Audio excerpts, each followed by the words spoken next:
வணக்கம் நண்பர்களே.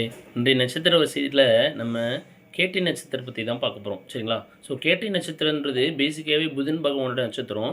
ஸோ புதன் பகவான்றவர் ராஜயோகத்தை குடுக்குறவரு. 64 ஆயக்கலையிலும் சிறந்தவரா இருப்பாரு. சரிங்களா? ஸோ இந்த கேட்டை நட்சத்திரத்தில பிறந்தவங்க கேட்டை கோட்டை ஆளும் அப்படின்னு ஏன்னா அந்த அளவுக்கு அவங்களுக்கு உறுதியான மனமும், நல்ல அறிவு சார்ந்த எண்ணங்களும் இருக்கும். எந்த இடத்துலயும் ஒரு வெற்றிய கொண்டு வந்துருவாங்க. சரிங்களா? ஸோ இவங்களுக்கு அதிதேவதை வந்து இந்திர பகவான்.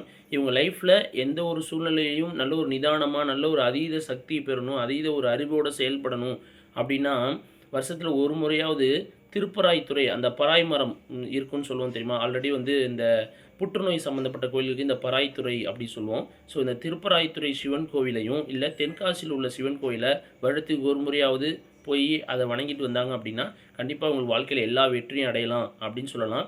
பொதுவா வந்து நம்ம முன்னோர்கள் வந்து கேட்ட நட்சத்திரக்காரங்களுக்கு பொண்ணு குடுக்குறதுக்கோ, கல்யாணம் பண்றதுக்கோ யோசிப்பாங்க. கேட்ட நட்சத்திரத்தில உள்ளவங்களுக்காக போய் பொண்ணு கேட்கிறவங்கள அடிச்சுரும். கேட்டைக்காக போறவங்கள, கேட்டவங்கள அடிக்கும் அப்படின்னு சொல்லுவாங்க. அந்த மாரிலாம் எதுவுமே கிடையாது. கேட்டை நட்சத்திரக்காரவங்க ரொம்ப ஒரு ராசியானவங்க, ரொம்ப சிறந்தவங்க, ரொம்ப அறிவாளியா இருப்பாங்க. ஸோ அவங்க இந்திர பகவானையும், இந்த திருப்பராய்த்துறை சிவன் கோவிலையும் வணங்க, வணங்க அவங்களோட வாழ்க்கையில எல்லா வெற்றியும் அடைவாங்க அப்படின்னு சொல்றேன். நன்றி. நன்றி நண்பர்களே.